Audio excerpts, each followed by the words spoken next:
Another day, another adventure. Naarita karon diri sa sikat kaayo nga liguanan tungod sa iyang katinaw o kabugnaw sa tubig. Kaya makadive-dive ug naa ka diri ba? Sa katinaw sa tubig, makita gid mo mga bato, grabe. Unang kami diri kombate gid we. Aside sa kabugnaw sa tubig, tsada pa kay nature diri no, lasang kaayo. Manang ubanay ko mahigala aron katuod mo kung asa ning dapita. Susugod sa Cagayan de Oro, mobiyahe ta og 1 hour and 17 minutes o naas mga 50 kilometer ang atong biyahe. Depende po na siya kung sa kapaspas. Pwede mo sobra pa sa 1 hour. Actually, continuation na rin sa atong laag dito sa Kilubag Falls. Mo din among gitulgan din. Nag-bonfire po dito sa katugnaw. Ang ako lang pong katingan ano ba kay tugnaw maka pero nganong gipaningot man ni sila. Grabe akong motor, halos na inagul mo andar. May galit ni andar pa sa na medyo layo para ba itong biyahe. Bitaw tungod sa katugnaw, syempre magkape kita diha. Di pa ni palupig ang kape ni Dro. Ug ang nakatsada pagid ani ba di kay inig kape bitaw nimo kana iniglingi nimo ba. Makita ni tanong palibot has kaging sa daha. Green lang kung agi rin mga badel lami kay utanon lagi. Kinsa di manambukan ang ataraw nga inig mata nimo sa buntag kadlawon. Grabe magid kaya mo mura sa gibukbuan og tubig. Kay animal lover man atong ipuyan. Syempre napon siya mga cute mga dugi. Katingan-anan ako balik na bakasyon mako diri nakakita ng customer noon diri sa cellphone ug paayo. Pero unya tira na naon mga on sa tatiri kay murag kusla na kita diri ginan ako nga lag balik kay wa na daghang arte ba. Kaon na ta diri pinubri nga sudan. Okay na kaayo. Ang importante diya nga tsada kay atong view diya. Na biton tsada kay background ba di unya bugnaw kay hangin. Aw lupit kay 5-star hotel lagi. Wailangan ba din nilaw sa dayon ta. Syempre ginalay pamanto. Malapit pagid nato diri ang ostrich tree. Ang una ni Claveria view dig na dayon. Sa katsada sa view ba din nakanaog gid ako makauban kay gusto sila magpa-picture diri. Munang photographer sa takaron. Makita ang bukid. Klaro ang bukid na. Sige, 1, 2, 3. 1, 2, 3. Unahan naging sa Hiraya Farm ba di, liko din tadya pa right side. Ubiyahe din tag 4.8 kilometers kay medyo layo man siya nas mga 20 minutes tingali ayat maabot dito. Pero kay tsada makiambyo, mura ra gyapon tag 5 minutes to anata dito. Ambot lang gid mga badino kay pag naata diri malimtan ginato ang problema. Pero siya di gyud. Aho, napo dito magian diri mga badi nga rough road pero okay ra kay matolerate ra pud siya. Hinay-hinay lang kita diri basta naata diri kay medyo ligyas ni siya kung ulan. After sa rough road badi na punta sa semento. O diri na po nato makita nin tsada kay nga view diri sa gilid. Grabe oh. Muna sa katsada sa view, nakahunong gud mi kay mag-picture sa daw. Katsada. Makahunong na po tani padi og napatay drone ani wala ganina tani paluparan ba. Pero kay naulahem ni atong drone diri sa takaron sa ground view.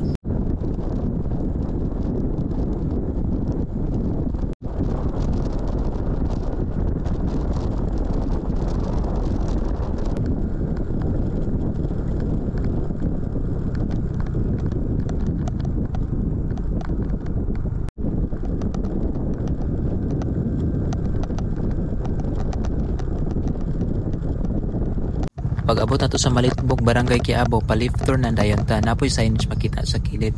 Kung gadaduha ka, pwede po ka mangutana pa sa mong gihimo ko ng utana mi. Pero di lang ta mapalaka kay makita ra po siya sa Google Map. Pero pwede ra po na mangutana para ingnon og foreigner.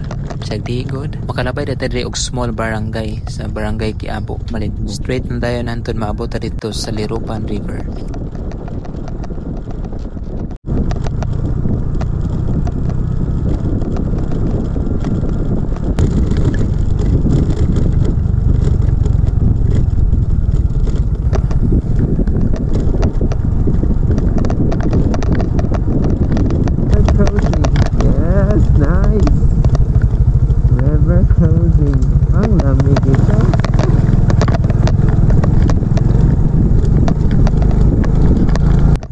Pag abot nato diri ba di kanina diri ta magbayad sa entrance. Ang entrance ani is 20 pesos lang per head. Grabe barato ra kaayo. Abi na ko dool na ba di kay nagbayad na tag entrance. Naa pa man sa unahan.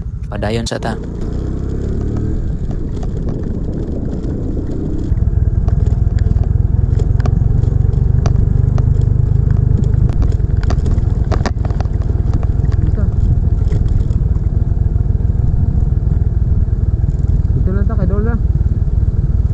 Ay, ada ka.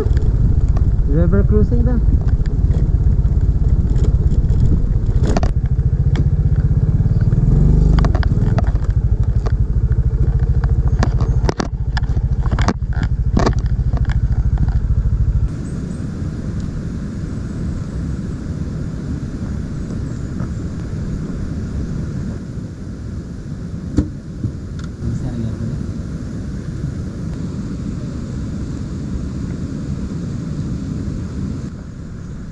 are now at the Rupan. Ay caves ito sa unahan. Ito rin mo na suba. Kabantay ali. May mga aquatic plants diya oh. Pinahog mo ni badi kay tinaw man kaayo. Sada kay suba. Grabe ka clear at tubig. Dito na ni maorto pa mo deso na baklay pa mo dito mga 5 to 10 minutes. Sa atong pagbaklay diri badi grabe ma-feel ginato na naagi tas lasang kay dagko kay mga kawayan diri nga atong maagian. Safe ra kun hinoon siya kay wa mo mga kawayan nga nagabalay diri. Daghan pug pangaligo diri maong wala ra pud minabalaka kay mura ra pud mig na mga tour guide diri.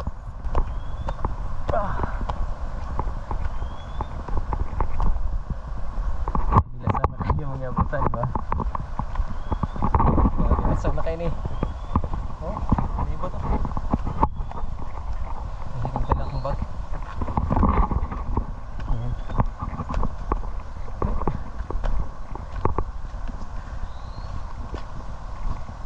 sada kayo.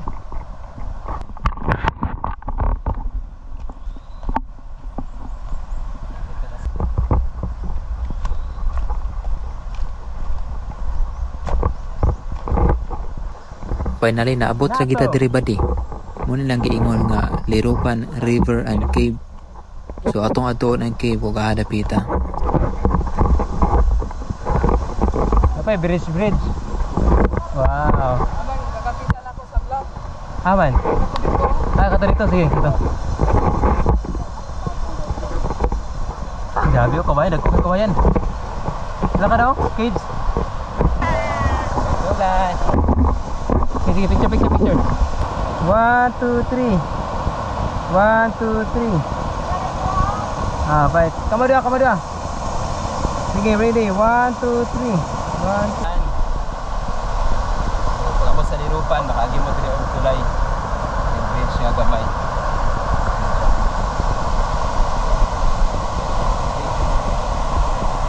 Sabi ka tinasobos.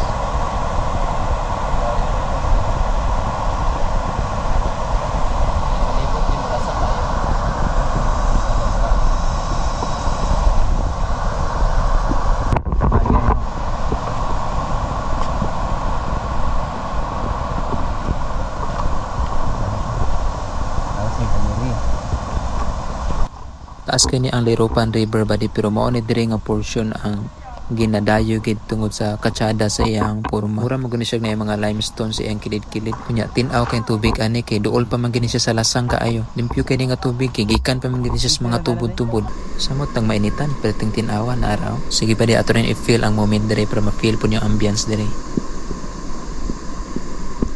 1, 2, 3. 1, 2, 3.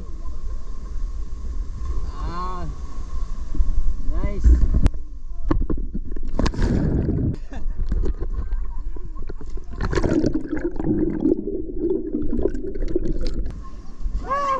Alanganin lagi ko yung me time.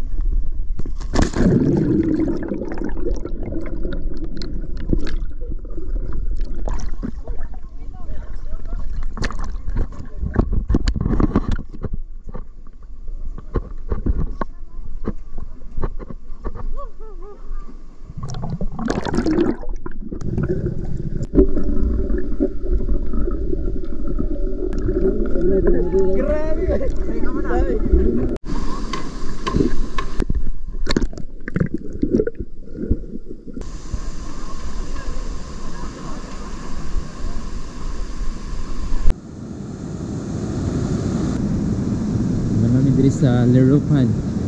Uli namin.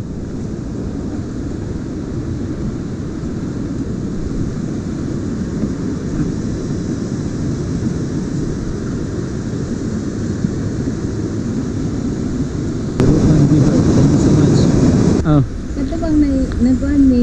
ngayon sa mo? Langoy. Nakatoong. Na video man guti ka?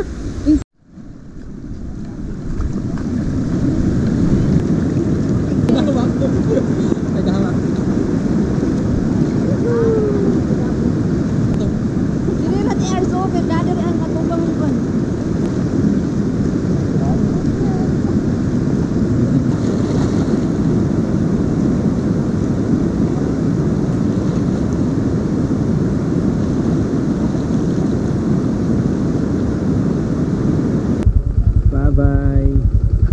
Salamat Mirupan River. Yan. Naging mi sa Mulakaw na mong last na destination. Pauli na ni.